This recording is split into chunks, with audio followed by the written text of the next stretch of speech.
Marriage Out of Control. An extract from A Radical Awakening by Dr. Shefali. All forms of love are to be celebrated. Yet, in modern culture, typically only those forms of love that end in marriage are deemed worthy. Marriage as an institution controls whom we love and how we show that love. It tells us that we are only to love one person for the rest of our life.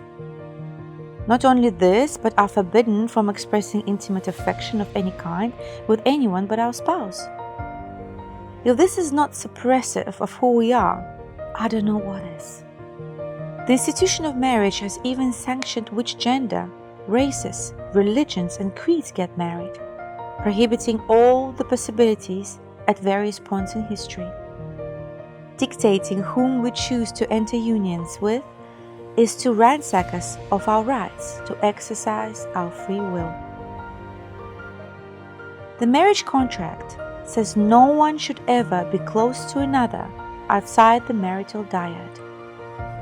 If one dares to venture outside, the contract could be considered null and void. The marital structure ramps up the personal ego of the two parties and exaggerates the feeling of separation and betrayal. All the beautiful love that two thought they had for each other is thrown out the window. The real culprit is the institution itself. In its attempt to be a long-lasting pillar of society, it petrifies the ephemeral nature of love and rigidifies it. In this manner, the institution of marriage fossilizes the living and breathing vitality that is the mark of love. By taking the beauty of love and converting it into all the things love isn't, marriage brings out pride, control, possession, and dominance. When we understand that love is something that consciously shifts, morphs, and transmutes, we cease to control it. We understand its present moment nature and allow ourselves to flow through thoughts and fly over peaks without clinging to it. When we try to hold on to love beyond its expiration date, it becomes stagnant and is accompanied with bitterness, resentment, regret, and anger. If we understood that love is a living, breathing phenomenon, we would realize that binding ourselves to a long-lasting legal contract is to work against the authentic truth of love's nature. Marriage is applauded for one thing above all, its longevity. There are specific gifts assigned to mark each anniversary of marital time: paper, cotton, leather, fruits, or flowers for the rest 4 years. Wood describes the 5th anniversary, tin the 10th. As one completes their 25th, 50th, 60th, and more years of marriage, they come the real gems, metals, and stones ascribed to these markers of time: silver, gold, and diamond respectively. Until then, the achievement isn't really noteworthy. The quality of those years doesn't really matter, nor does the degree of growth. We don't talk about marriage in terms of inner transformation.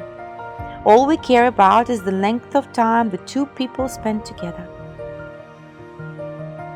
So brainwashed are we by the longevity model that we look at it in terms of putting in the time, no matter how we feel while doing it. We have so bought into culture's idea of marriage that we are downright terrified to approach marriage in any creative way. It's no surprise that divorce is considered a fate akin to death and not worthy of celebration. Considered a bad word by many, some are even unable to say the word, preferring to call it the D word. Many are terrified of terminating the marital contracts. Ask any divorced person about their shame in exposing their marital status, and they will share how society frowns on them.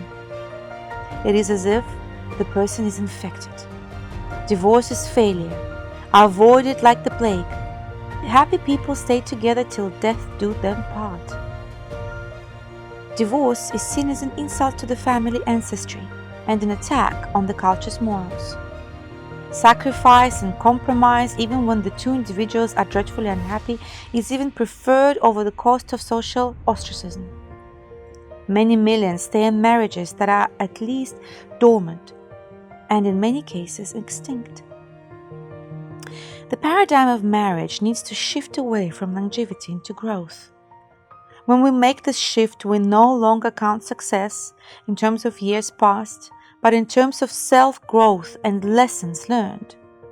When the longevity model transforms into the growth model, marriage will soar to the realm in which it needs to exist, that of true kinship, connection, and freedom.